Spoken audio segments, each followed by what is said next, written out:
हर हर महादेव। नमस्कार आप सभी को। मैं हार्दिक आप सभी का स्वागत करता हूँ हमारे इस यूट्यूब चैनल पर जिसका नाम है धर्म रक्षणा।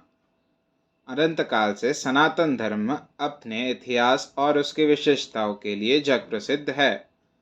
हम आपके लिए सनातन धर्म से जुड़े साहित्य, विज्ञान, देवी देवताओं के महात्म्य और अन्य शास्त्र जो हमारे ऋषि मुनि द्वारा रचित अथवा लिखित है उनकी सारी जानकारी आपके लिए यहाँ प्रस्तुत करेंगे। इस कलयुग में हर एक तक हमारे प्राचीन ग्रंथ, वेद, पुराण, उपनिषद और अन्य साहित्यों के विषय में रोचक जानकारी हम आप सभी के लिए यहाँ प्रस्तुत करेंगे। आशा करते हैं हमें आपका सकारात्मक प्रतिसाद मिलता रहेगा। हर हर महादेव। श्री रुद्र संहिता द्वितीय खंड 29वां अध्याय। यज्ञशाला में सती का अपमान। ब्रह्मा जी बोले, हे नारद, दक्ष कन्या देवी सती उस स्थान पर गई जहाँ महान यज्ञोत्सव चल रहा था, जहाँ देवता, असुर और मुनि, साधु संत अग्नि में मंत्रोच्चारण के साथ आहुतियां डाल रहे थे। सती ने अपने पिता के घर में अनेक आश्चर्यजनक बहुमूल्य वस्तुएं देखी। अनेक मनोहारी और उत्तम आभा से परिपूर्ण धन्य धान्य से युक्त दक्ष का भवन अनोखी शोभा पा रहा था। देवी सती नंदी से उतरकर अकेली ही यज्ञशाला के अंदर चली गई। सती को वहां आया देखकर उनकी माता और बहनें बहुत प्रसन्न हुई और देवी सती का खूब आदर सत्कार करने लगी। परंतु उनके पिता दक्ष ने उनको देखकर कोई खुशी जाहिर न की और न ही उनकी तरफ ध्यान दिया। दक्ष के भय से ही अन्य लोगों ने भी देवी सती का आदर नहीं किया। सभी के व्यवहार में तिरस्कार देखकर देवी सती को बहुत आश्चर्य हुआ। फिर भी उन्होंने अपने माता पिता के चरणों में मस्तक झुकाया। देवी सती ने यज्ञ में सभी देवताओं का अलग अलग भाग देखा। जब सती को अपने पति भगवान शिव का भाग वहां दिखाई नहीं दिया तो उन्हें बहुत क्रोध आया। अपमानित होने के कारण देवी सती दक्ष को लताड़ते हुए बोली, हे प्रजापति, आपने परम मंगलकारी भगवान शिव को इस यज्ञ में क्यों नहीं बुलाया, जिनकी उपस्थिति से ही सारा जगत पवित्र हो जाता है। भगवान शिव यज्ञ वेताओं में श्रेष्ठ है। वे ही यज्ञ के अंग है, वे ही यजमान है। जब सब कुछ वे ही है तो उनके बिना इस महायज्ञ की सिद्धि कैसे हो सकती है। उनके बिना तो यह यज्ञ अपवित्र है। आपने भगवान शिव को सामान्य समझकर उनका घोर अनादर किया है। शायद आपकी बुद्धि के भ्रष्ट होने के कारण ही ऐसा हुआ है। मुझे तो यह समझ में ही नहीं आ रहा कि बिना भगवान शिव के आए ये विष्णु और ब्रह्मा सहित सभी ऋषि मुनि इस यज्ञ में कैसे आ गए। तब देवी सती मेरे सम्मुख खड़ी हुई और विष्णु सहित सभी उपस्थित देवताओं व ऋषियों और मुनियों को डांटने लगी और उन्हें बहुत फटकारा। ब्रह्मा जी बोले, हे मुनि श्रेष्ठ नारद, क्रोध से भरी देवी जगदम्बा ने अत्यंत दुखी मन से हम सभी देवता और मुनियों को बहुत सी बातें सुनाई। देवी सती की बातें सुनकर कोई भी कुछ नहीं बोला, परंतु उनके पिता दक्ष उनके वचनों से बहुत अधिक क्रोधित हो गए और इस प्रकार बोले। दक्ष ने कहा, हे पुत्री सती, तुम्हारे इस प्रकार के वचनों से क्या लाभ होगा। तुम बिना बात के सभी का अपमान कर रही हो। वैसे भी मैंने तुम्हें यहाँ आने का कोई निमंत्रण नहीं दिया था, तो तुम क्यों चली आई। तुम यहाँ खड़ी रहो या वापस चली जाओ, तुम्हारी इच्छा है। वैसे भी यहाँ उपस्थित सभी देवता और ऋषि मुनि यह जानते हैं कि तुम्हारे पति शिव अमंगलकारी है। उन्हें वेदों से बहिष्कृत किया गया है। वे भूतों, प्रेतों तथा पिशाचों के स्वामी हैं। उन्होंने बहुत बुरा वेश धारण किया है।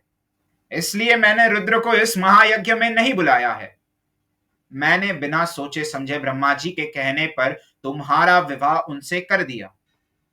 नहीं तो शिव इस योग्य नहीं है कि उनसे किसी भी प्रकार से कोई संबंध बनाया जाए। अब तुम आ ही गई हो तो स्थान ग्रहण कर लो। आगे तुम्हारी जैसी इच्छा, हमारा कोई आग्रह नहीं है। दक्ष की ये बातें सुनकर उनकी दुहिता सती ने अपने पति की बुराई करने वाले अपने पिता को देखा तो उनके मन में रोष बढ़ गया। वे क्रोध से भर गई। तब वे मन ही मन विचार करने लगी कि अब मैं शिवजी के सामने कैसे जाऊंगी। यदि किसी तरह उनके पास चली भी गई तो उनके द्वारा यज्ञ का समाचार पूछने पर क्या कहूंगी। यह सब सोचकर वे अपने पिता दक्ष से बोली, जो त्रिलोकीनाथ करुणानिधान महादेव जी की निंदा करता अथवा सुनता है वह हमेशा के लिए नरक में जाता है, अर्थात जब तक सूर्य और चंद्रमा का अस्तित्व है उसे नरक भोगना पड़ता है।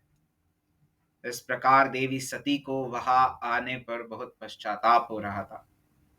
अपने पति भगवान शिव की अवहेलना को वह सहन नहीं कर पा रही थी। तब वे अपने पिता दक्ष सहित अन्य देवताओं से कहने लगी। देवी सती बोली, तुम सभी भगवान शिव के निंदक हो। तुमने उनकी अवहेलना होते देखकर प्रभु शिव का अपमान किया है। इस पाप का फल तुम सभी को अवश्य भोगना पड़ेगा। जो लोग भक्ति और ज्ञान से विमुख है वे यदि ऐसा कार्य करे तो कोई आश्चर्य नहीं होता, परंतु जिन लोगों ने अज्ञान के अंधेरों को दूर कर अपने ज्ञान चक्षुओं को खोल लिया है, जो महात्माओं के चरणों की धूल से अपने को शुद्ध और पवित्र कर चुके हैं, उन्हें किसी से बैर भाव रखना, ईर्ष्या करना और निंदा करना कतई शोभा नहीं देता है। भगवान के श्री चरणों का ध्यान करते हुए उनका 2 अक्षर का नाम शिव का उच्चारण करने से ही सारे पाप धुल जाते हैं। तुम मूर्खता के वश में होकर उन्हीं भगवान का अनादर कर रहे हो। उनसे द्रोह करके तुम्हें कुछ भी हासिल नहीं होगा। उदार भगवान महादेव जी जटा और कपाल धारण किए शमशान में भूतों के साथ प्रसन्नता पूर्वक रहते हैं। वे शरीर पर भस्म लगाए और गले में नरमुंडों की माला धारण करते हैं, फिर भी मनुष्य उनके चरणों की धूल अपने माथे पर लगाते हैं, क्योंकि वे साक्षात परमेश्वर है। वे परम ब्रह्मा परमात्मा है। वे ऐश्वर्य से सदा ही दूर रहते हैं। जो ऐसे महापुरुष की निंदा करता है उसके जीवन को धिक्कार है। मैंने भी तुम्हारे द्वारा की गई अपने पति भगवान शिव की निंदा को सुना है, इसलिए मैं अपने शरीर को त्याग दूंगी। इस यज्ञ की अग्नि में प्रवेश कर मैं भस्म हो जाऊंगी। मैंने अपने प्रिय पति भगवान शिव का अनादर देख भी लिया है और उनके प्रति अपने पिता के कटु वचनों को भी सुन लिया है। अतः अब मैं इस जीवन का क्या करूं। मैं इस समय पूर्णतः असमर्थ हूं। इस यज्ञशाला में जो भी शक्तिवान और सामर्थ्यवान पुरुष हो वह भगवान शिव की उपेक्षा करने वालों और उन्हें बुरा और अमंगलकारी कहने वाले की जीभ काट दे, तब भी वह शिव निंदा सुनने के पाप से बच सकता है। जो ऐसा करने में समर्थ न हो तो उसे अपने दोनों कानों को बंद करके यहाँ से तुरंत चले जाना चाहिए, तभी वह दोष मुक्त होगा। फिर देवी सती अपने पिता दक्ष की ओर मुख करके बोली, जब मेरे पति महादेव जी मुझे आपके साथ संबंध होने के कारण दाक्षायणी कहकर पुकारेंगे तो मैं कैसे कुछ कह पाऊंगी। हे पिताजी, आपने मेरे पति का घोर अपमान करके मुझे उनके सामने जाने लायक भी नहीं छोड़ा, इसलिए मेरे पास अब एक ही रास्ता शेष है। मैं आपके द्वारा प्राप्त इस घृणित शरीर का आपके सामने ही त्याग कर दूंगी। तत्पश्चात सती वहां उपस्थित सभी देवताओं से बोली कि तुम सबने करुणानिधान भगवान शिव की निंदा सुनी है, इसलिए तुम्हारे कर्मों का दुष्परिणाम तुम्हें अवश्य मिलेगा। मेरे पति भगवान शिव तुम सबको इसका दंड अवश्य ही देंगे। उस समय देवी बहुत क्रोधित थी। यह सब कहकर वे चुप हो गए और अपने मन में अपने प्राण वल्लभ भगवान शिव का स्मरण करने लगी। अध्याय 29वां समाप्त। हमारे कार्य की सराहना करते हुए इस YouTube चैनल को सब्सक्राइब करें, वीडियोस को शेयर करें और लाइक करें।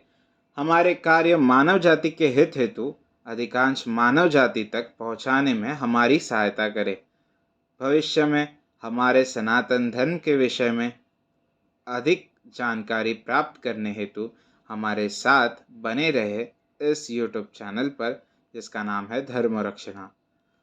धर्मो रक्षति रक्षितः। हर हर महादेव।